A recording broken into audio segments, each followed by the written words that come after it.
کچھ روایات ایسی ہیں جو اہل سنہ کے ہاں جو کتابیں احادیث کی معتبر ہیں ان کتابوں میں وہ روایات معتبر نہیں، جیسے سیدنا علی المرتضیٰ رضی اللہ تعالی عنہ کا بیت اللہ میں ولادت ہونا، دیوار کا شق ہونا، وہ لکیر جو آج تک پڑی ہوئی کس نے بنائی ہے؟ جی وہ جو آج تک لکیر وہاں پر ہوگی، اب کسی اور کی بات میں تو آپ نے سوال نہیں کیا۔ اعوذ باللہ من الشیطان الرجیم، بسم اللہ الرحمن الرحیم۔ ناظرین کرام، جیسا کہ آپ نے ابھی ملاحظہ فرمایا، قاری خلیل الرحمن صاحب نے کس طرح سے مولا کائنات کے کعبے میں آنے کا انکار کیا۔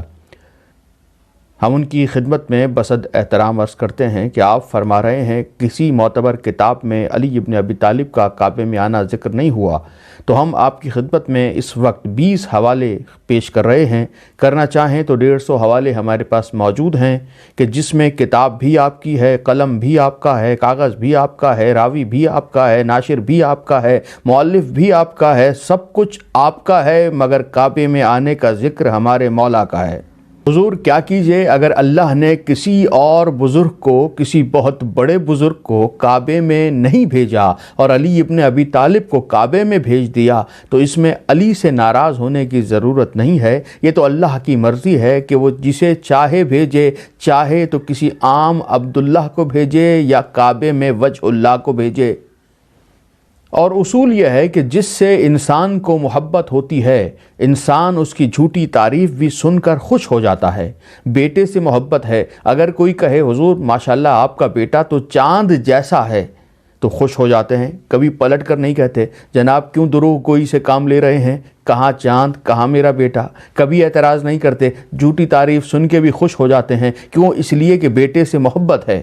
یعنی جس سے محبت ہو انسان اس کی جھوٹی تعریف بھی سن کر خوش ہوتا ہے، لیکن خدا جانے کیا وجہ ہے کہ دنیا علی کے سچے کمالات بھی برداشت نہیں کر پا رہی اور علی کے انکار سے اپنی ہی کتابوں کا انکار کر رہی ہے۔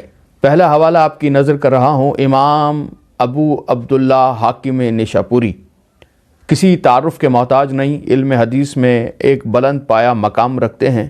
شہرہ آفاق کتاب المستدرک علی الصحیحین میں تحریر فرماتے ہیں، قد تواترت الاخبار ان فاطمہ بنت اسد ولدت امیر المؤمنین علی ابن ابی طالب فی جوف الکعبہ۔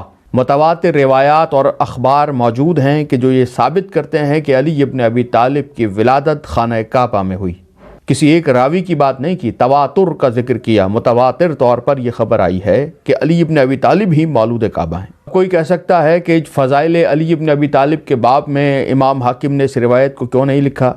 تو حضور بات یہ ہے کہ چونکہ امام حاکم نیشاپوری نے جناب مصعب کے قول کو رد کرنا تھا، اس لیے حکیم بن حزام کے ذکر میں علی ابن ابی طالب کا ذکر کر کے انہوں نے بیان کیا کہ علی ابن ابی طالب کی آمد بیت اللہ میں ہوئی ہے، اور یہی ذکر کرنے کا بہترین موقع تھا۔ اب کچھ افراد نے یہ ذکر کیا کہ ہم امام حاکم کی اس بات کو تسلیم نہیں کرتے، تو حضور یہ امام حاکم کی نقل کردہ کوئی روایت نہیں ہے کہ جسے ضعیف کہہ کر اس کا انکار کر دیا جائے، بلکہ یہ ان کی اپنی تحقیق ہے، اور اس تحقیق کو رد کرنے کے لیے بھی کسی بلند پایا علمی شخصیت کی تحقیق کا ہونا ضروری ہے، کیونکہ تحقیق کو دعوے اور اعتراض سے رد نہیں کیا جا سکتا، اس کے مقابلے پر بھی کوئی تحقیق پیش ہونی چاہیے۔ امام حدیث، امام رجال، امام تاریخ شمس الدین امام ذہبی اپنی کتاب تلخیص المستدرک میں امام حاکم کے اسی جملے کو نقل فرماتے ہیں کہ اخبار متواترہ سے ثابت ہے علی ابن ابی طالب بیت اللہ میں تشریف لائے ہیں۔ امام ذہبی نے امام حاکم کے اس قول کو نہ رد کیا نہ اس کا انکار کیا، بلکہ اس کو اپنی کتاب میں تحریر فرما دیا۔ امام ذہبی کا تحریر فرمانا دلیل ہے کہ یہ بات ان کے نزدیک بھی صحیح اور ثابت ہے۔ امام المحدثین ملا علی قاری بھی اپنی کتاب شرح الشفا میں امام حاکم کی اسی روایت کو نقل فرما رہے ہیں کہ مولا کائنات کی آمد بیت اللہ میں ہوئی ہے۔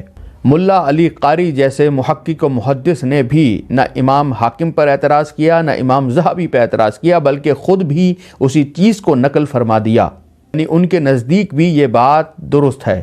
علامہ ابن مغازلی شافعی المتوفی 483 ہجری، یعنی 961 سال پہلے ان کا انتقال ہوا۔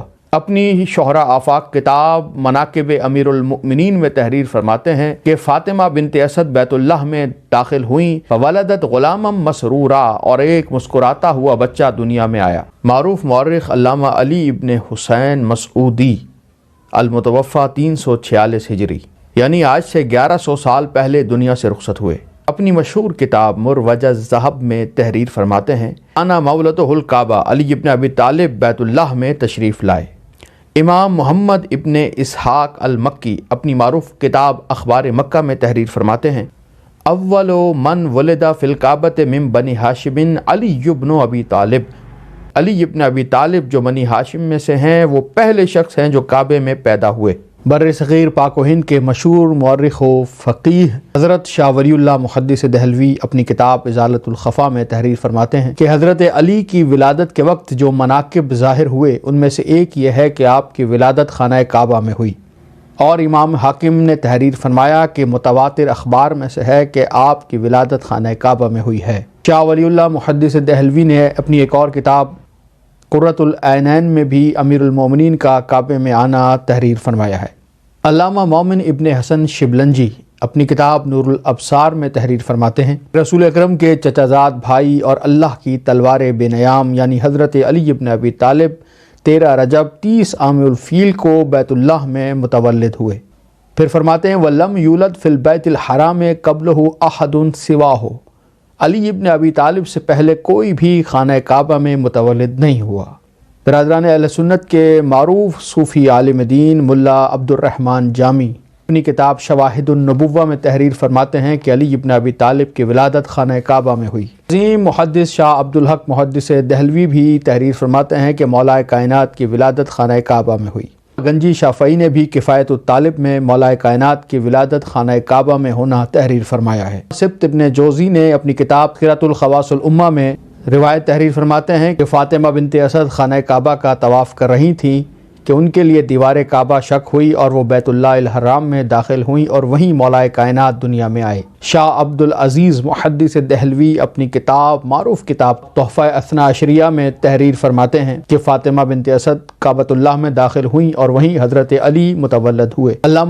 علامہ عبید اللہ امرتسری اپنی معروف کتاب ارجح المطالب فی مناقب علی ابن ابی طالب میں تحریر فرماتے ہیں کہ حضرت علی ابن ابی طالب عین بیت اللہ میں جوف کعبہ میں دنیا میں آئے۔ نور الدین علی ابن ابراہیم حلبی اپنی کتاب سیرت حلبیہ میں تحریر فرماتے ہیں انہ ولد فی الکعبہ، علی ابن ابی طالب کعبۃ اللہ میں بتحقیق دنیا میں آئے۔ محدث کبیر ابراہیم الجوینی اپنی معروف کتاب فرائض الصمتین میں تحریر فرماتے ہیں یولد فی الکعبۃ الا علی، کعبۃ اللہ میں علی ابن ابی طالب کے علاوہ کوئی پیدا نہیں ہوا۔ محمد ابن یوسف زرندی اپنی کتاب نظم و درر الصمتین میں رقم تراز ہیں فاطمہ بنت اسد کعبۃ اللہ میں داخل ہوئیں اور وہیں علی ابن ابی طالب متولد ہوئے۔ کمال الدین محمد ابن طلحہ شافعی اپنی معروف کتاب مطالب السؤول میں تحریر فرماتے ہیں ولدا بالکعبۃ البیت الحرام، علی ابن ابی طالب بیت اللہ میں متولد ہوئے۔ علامہ عبد الرحمن بن عبد السلام الصفوری الشافعی اپنی معروف کتاب نزہۃ المجالس میں تحریر فرماتے ہیں کہ حضرت علی ابن ابی طالب ماہ رجب میں 30 عام الفیل عین جوف کعبہ میں دنیا میں آئے۔ جیسا کہ آپ نے ان حوالوں کو ملاحظہ فرمایا، اس کے علاوہ بھی بہت سے حوالے موجود ہیں، امید ہے کہ یہی حوالے آپ کی تشفی کے لیے کافی ہوں گے۔ آخر دعوانا ان الحمد للہ رب العالمین۔